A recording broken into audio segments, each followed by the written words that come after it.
His administration has done a great job with hurricane response, even in Puerto Rico, still suffering from the devastation of Hurricane Maria. I was very honored to see a man that I've had a lot of respect for, James Lee Witt of the Clinton administration, the head of FEMA. He gave us an A+. I just see it just came out, and I've always had respect for him. He gave us, he's the FEMA director of the Clinton administration, gave us an A+ for how we responded to the hurricane aftermath, all of the hurricanes, and that includes Puerto Rico. Actually, he didn't. James Lee Witt told us that assessment was for Hurricanes Harvey and Irma. On the subject of his combative relationship with Senate Majority Leader Mitch McConnell, we are probably now, despite what we read, we're probably now, I think, at least as far as I'm concerned, closer than ever before. And the relationship is very good. We're fighting for the same thing. You know who else the president says he has a good relationship with? That's Steve Bannon. Yes, the same Steve Bannon who left the White House back in August. The same Steve Bannon who backed the candidate running against Trump's choice in the Alabama Senate race. The same Steve Bannon who is promising to wage war against the leaders of the GOP. Leaders like Mitch McConnell. I have a very good relationship, as you know, with Steve Bannon. Steve is doing what Steve thinks is the right things. And Trump also thinks he is doing much more for the families of fallen soldiers than his predecessor. If you look at President Obama and other presidents, most of them didn't make calls. A lot of them didn't make calls. I like to call when it's appropriate, when I think I'm able to do it. That's not true either. Barack Obama, during his time in the White House, wrote letters and made calls to families of fallen American troops, just as other presidents have done. So let's discuss all of this now. I want to bring in now CNN senior political analyst Mark Preston, senior political commentator David Axelrod, and political analyst April Ryan. Good evening. Where do we start here, Mark? Today, what a day. Where do we start with this? Let's start with Mitch McConnell, because there was a united front, a show of a united front, as you have seen with other leaders who have come out with him saying, oh, everything is hunky-dory, it's fine, saying they are closer than ever before. We know how they have been feuding. It has been on Twitter. The president has said it. It's been going back and forth. Are you really buying this love fest? Well, a couple of things. One is this is a classic Donald Trump stick and carrot approach. He beats you, and then he'll throw out a carrot in front of you. And we saw that just happen today within hours, where he was very critical of the United States Senate, specifically Republican senators, for not getting his agenda through, and he took no responsibility for it. Now, at the same time, though, Don, he knows that he needs Mitch McConnell in the Senate if he's going to have any kind of success, if he's going to get any kind of victories. What's interesting about Donald Trump is that he has this unhealthy obsession with his legacy so early in his term right now. Not that every president doesn't, but it is so unhealthy so early in his term right now. And the fact is, Donald Trump likes victories and he likes wins. And without Mitch McConnell, he's going to get none of those. He also has an unhealthy obsession with the president. It's almost like a girlfriend who broke up with him. And he's like, I can't, she's the worst. So, April, you called this news conference with the president and the Senate Majority Leader a hot mess. Why is that? Well, one, those comments, James Lee Witt, and also with President Obama saying that the president never called or visited with any of those fallen soldiers, I couldn't believe that. And after Sarah from CNN, the reporter from CNN, asked that question, the president said that, I leaned over and I said, that's not true. And because I was there, I remember going to the hangar when the victims of Benghazi came back, when the American diplomat and the other members of the embassy came back coming from Benghazi, and I remember being there. I remember the president going to Dover Air Force Base. That was sacred for that president. That's a sacred moment. To say something like that was very tough. And then at the end, with the issue, well, a couple of times reporters were asking questions. Some reporters got 3 questions. But John Roberts from Fox News asked, I guess his 3rd or 4th question, I guess the 3rd or 4th round, really. He asked about the NFL.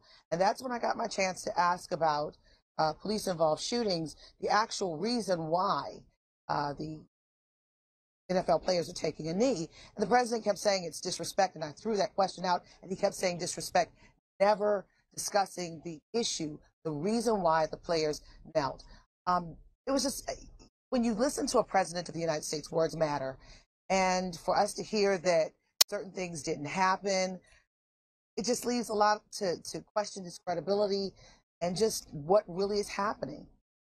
Well, what was interesting is that he hasn't spoken out about this, David, and the president was also asked today about his public silence for nearly 2 weeks on the 4 Green Berets killed in Niger.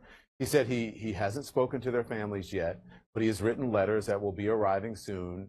But it's this comment that drew the criticism. Watch this. It's the toughest calls I have to make are the calls where this happens. Soldiers are killed. It's a very difficult thing. Now it gets to a point where, you make 4 or 5 of them in one day is a very, very tough day. For me, that's by far the toughest. So the traditional way, if you look at President Obama and other presidents, most of them didn't make calls. And then he later backtracked, David, when questioned about his claim, and he said he only knew what his generals told him. He said, I heard that. I don't know if it's true. I'm paraphrasing there, but basically saying that. Former Obama staffer Alyssa Mastromonaco wrote this on Twitter. She said, yes, that is can't use the language, effing lie to say President Obama or past presidents didn't call the family of members of soldiers KIA killed in action. He is a deranged animal. I mean, you were President Obama's side for years as countless service members were killed in war. What was your reaction to his comments today? Well, I mean, it was outrageous, and not just about him, but about previous presidents as well. Any president feels, as President Trump said when he started speaking, that those are the toughest calls that you have to make. Those are the toughest meetings you have. That is really when being commander-in-chief comes home to you, because you have the responsibility for these young men. You send them into battle, and you are moved when there is a loss. I was there, Don, in October of, I believe it was 2009, when the president, in the middle of the night, flew out to Dover to, as April mentioned, to receive 18 service people who were coming back in coffins from Afghanistan, and met with the families of those service people in the middle of the night for several hours, consoling them. And I remember how sober he was the next morning in reflecting on that experience. So, I don't know why President Trump feels the need to throw those things out. He does it all the time. Why does he feel the need to claim credit for this outstanding job in Puerto Rico when Puerto Rico is in such distress right now? Any reasonable person would say, Mr. President, don't say those things. But he does, and he does, and he does. I don't know why. I'm going to talk about Puerto Rico, but just to reiterate what happened. This is a former White House photographer, Pete Soucy, put this up today on social media, put this picture up on Instagram showing President Obama consoling the parents of Army Sergeant First Class Jarrett Monty, who was killed in Afghanistan. So again, this president did not have his facts right. Mark, I want to ask you about what David just talked about, and that is a response to Hurricane Maria, because a new poll out tonight, it shows 44% approve how the president is handling the hurricane response. That is a 20-point drop from just a few weeks ago. That was after Harvey and Irma hit the mainland. How damaging are these numbers for the White House? Well, they're very damaging, because it's not just necessarily, some people might say, well, he might not be doing well with Hispanics, or might not be doing well with Puerto Ricans who have moved here to the mainland United States. But that is a reflection right now of his stewardship of the government. And I'm not saying that it's very easy, a very easy job to be doing what he is doing, because it is very difficult. And I'm sure David could speak to that. You're juggling multiple balls. But the fact of the matter is that President Trump continues to go out and say things that are false, that are misleading, and flat out lies, and also deciding to go to war with the mayor of San Juan down in Puerto Rico. Why would you do that? There's absolutely no reason, when we heard from our own correspondents right now that while supplies are getting into the port, they're not getting out of the port. Why isn't President Trump more concerned about perhaps sending in the military, or sending in more folks to try to start rebuilding that infrastructure and getting those supplies around? But again, Don, it all goes back to what we said at the top. President Trump really is focused on his own legacy, and he's focused on himself.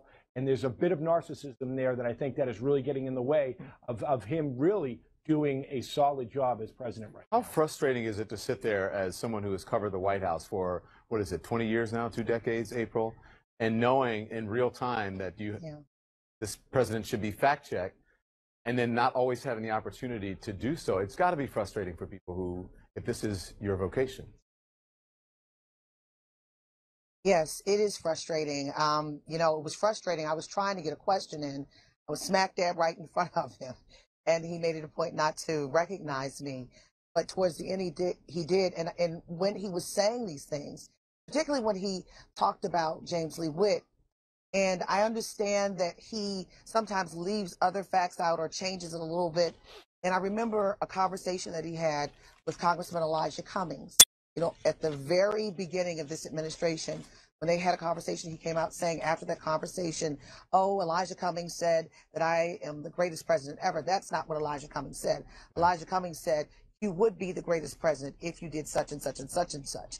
So it's always a part of the fact and then something else with it. Mm-hmm. And that's unfortunate to say about an American president because words matter. And listening to him today, particularly when he talked about Obama and prior presidents, I mean, not just President Obama, but George W. Bush and Bill Clinton, I was there. And I was like, that's not true. And I told the reporter, it is frustrating, but that's why we're there. We're the first line of questioning an American president.